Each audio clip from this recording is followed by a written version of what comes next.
Let's dive deeper into VIM. I'm opening a text file for editing using VIM. You can run a shell command from within your VIM editor session like this. Go to the VIM last line mode by typing a colon, an exclamation mark, and then the shell command. Say ls, and the command was run. One more time, colon, a question mark, and the command ifconfig. To search for a string or a pattern in the command mode, type a / and the string you search for, and then hit enter. SSH and enter. Any matches in the current window will be highlighted. You can then navigate between matches with N, I'm hitting N, or Shift N. N will go to the next match, and Shift N or uppercase N will go to the prior match. This works exactly the same as for the less command. When you search by using a / followed by the searched term, it searches forward. But if you are, for example, at the end of the file and want to search backwards, then you type a question mark instead of an exclamation mark and the searched term. I'm going to the end of the file by typing capital G. I'm at the end. And I'm writing an exclamation mark and the searched term, for example, port. And it found the string. Another quick way to find the next occurrence of the word under cursor is to press an asterisk. The word under the cursor is yes, and I'm pressing asterisk, a star. And it found the next occurrence. And the next one, I'm pressing asterisk. The previous occurrence of the word under the cursor is found with a hash sign. The word under the cursor is no, and I'm pressing hash. And it found the previous occurrence. It's searching backwards. I'm pressing the hash sign multiple times.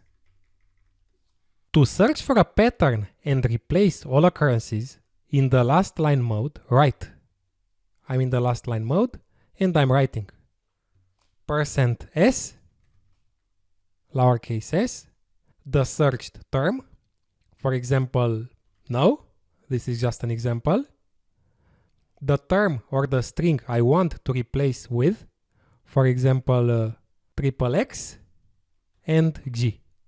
I'm replacing all occurrences of no to XXX. Now, I think that was a mistake and I can undo till the last saved version of the document by typing E and an exclamation mark in the last line mode. So colon, E and an exclamation mark. And I'm hitting enter. Note that it didn't undo only your last operation, but up till the moment you've last saved the file.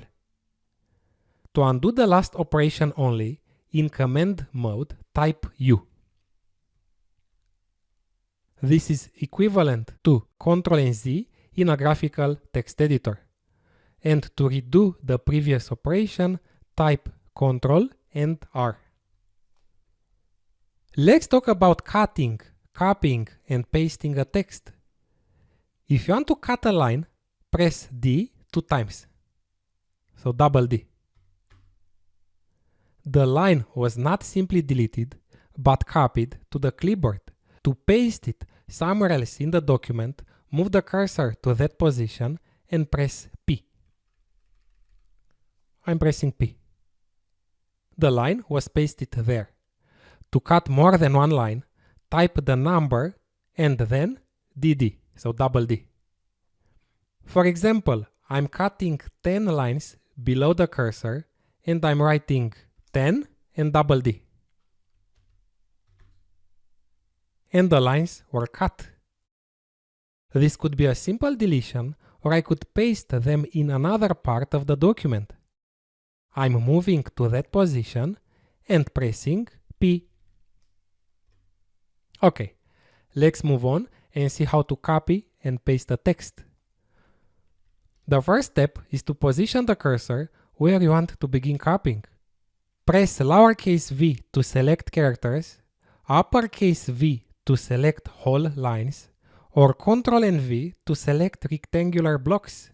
Use the arrow keys to define the selection. For example, I'm pressing the capital V, the line was selected, and now I'm using the arrow keys to define the selection. I'm going down. After selecting the text, press Y. I'm pressing Y. Y stands for yank in Vim, which in other editors is usually called copy. Now move to where you like to paste. For example, at the end. Press capital P to paste before the cursor or small p to paste after. I'm pressing lowercase p. And the text was pasted after the cursor. In the last line mode, you can run many Vim configuration commands, such as for example the command that tells Vim to show line numbers in your current editor window. So set NU from numbers. And it has displayed the line numbers. If you don't want to display the line number, which is useful when you want to copy and paste from Vim into another editor and don't want to take the line number as well, run set no NU. So set no NU. It comes from no numbers. Okay. Another useful feature is syntax highlighting, which is nothing but a feature of Vim that displays a text, especially a source code, in different colors and fonts. To enable or disable syntax colors in last line mode, run syntax on to enable syntax highlighting, respectively syntax off to disable it. I'm writing syntax off. And syntax highlighting was disabled. Now I'm enabling it. Syntax on. Note that these changes are not permanent. If I exit Vim and then open it again, I'll notice that neither the line numbers nor the syntax highlighting were saved. I'm exiting Vim and saving the file. So W, Q, and I'm hitting enter. I'm opening the file again, and I don't see the line numbers. To make the changes permanent, in the user's home directory, create or edit a file called .vimrc. This is a hidden file because it starts with a dot. And in that file, write all commands you normally write in last line mode. So I'm exiting Vim and I'm opening a file in user's home directory called .vimrc. And in this file, I'll write the Vim commands. For example, set NU and syntax on. I'm saving and exiting the file.